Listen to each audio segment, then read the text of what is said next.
Try something original. The instructor ignored her. The results are final. Next student. My voice cracked. Please. My mother spent everything. This injection is our only hope. The instructor looked at me, bored. No one with a negative screening has ever taken the divine injection and lived. If you insist on proceeding, you will die. And when you do, your family will receive no compensation. Edgar laughed. No money for a coffin then. Oh well. We'll just throw you down a mine shaft like your dirty peasant father. Walk around. My blood boiled. I wanted to punch Edgar right in his stupid mouth, but Dana stepped between us. Carl, are you sure you want to do this?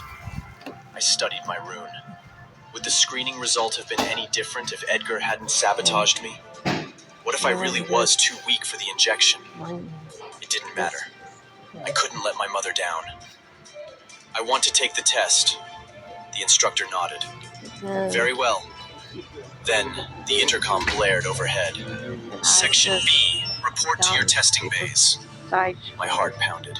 It was time for the injection. I was scared of dying, but I was more scared of what would happen to my mother if I failed. Edgar pushed past me. Showtime, loser.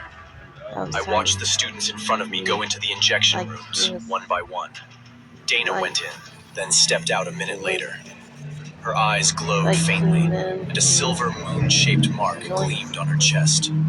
She had been awakened as a mage. An official handed her a folder. Congratulations, you're going to the Golden Divine Academy.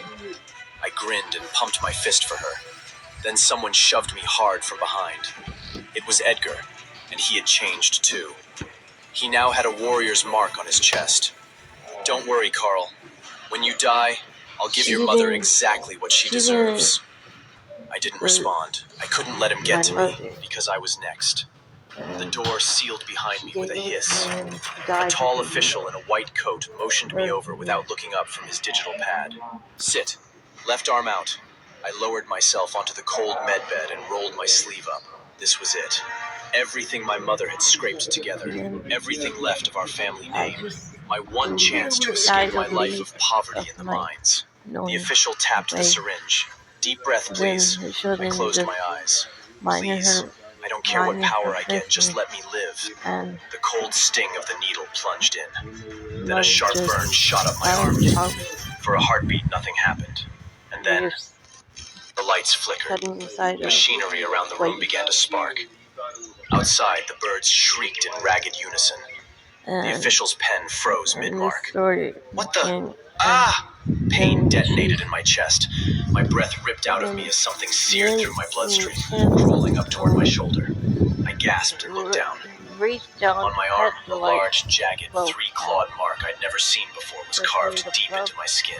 Raw and glowing, blazing so intensely it painted the whole room in crimson light.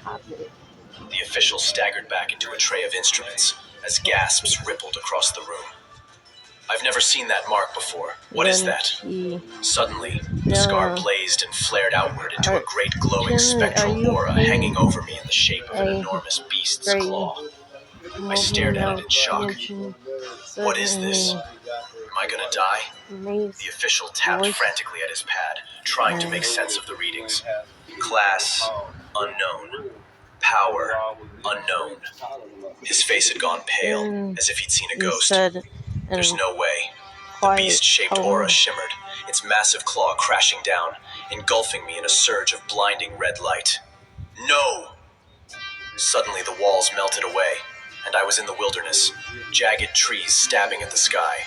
From the shadows, shapes emerged. A silver-furred deer with a scorpion's tail, a giant spider crackling with lightning, a white wolf with 9 flaming tails. The beasts all bowed to me. What the hell? Why were they bowing? If this was some kind of dream, it felt incredibly real. Then a huge shadow fell over me. Vast wings. Something huge flying overhead with an epic screech. I looked up to see what it was, but then I jolted upright to the loud rattle of a train. Carl! Dana's face snapped into focus beside me.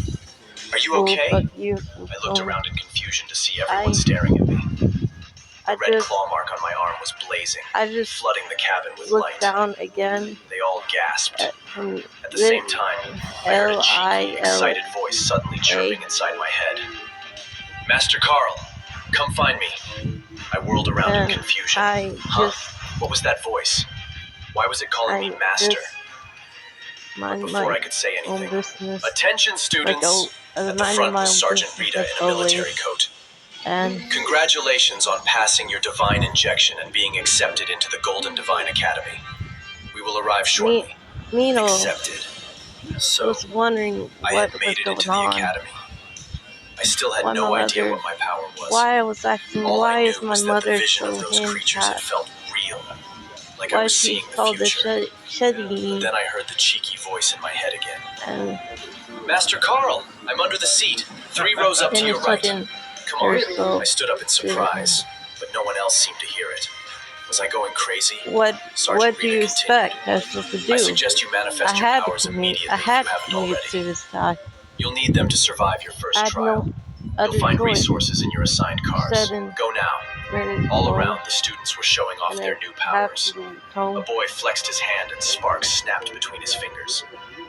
Meanwhile, all I had was a bizarre claw mark and a chirpy voice in my head. Meanwhile, Dana stared at me. Carl, are you sure you're all right? You're acting weird.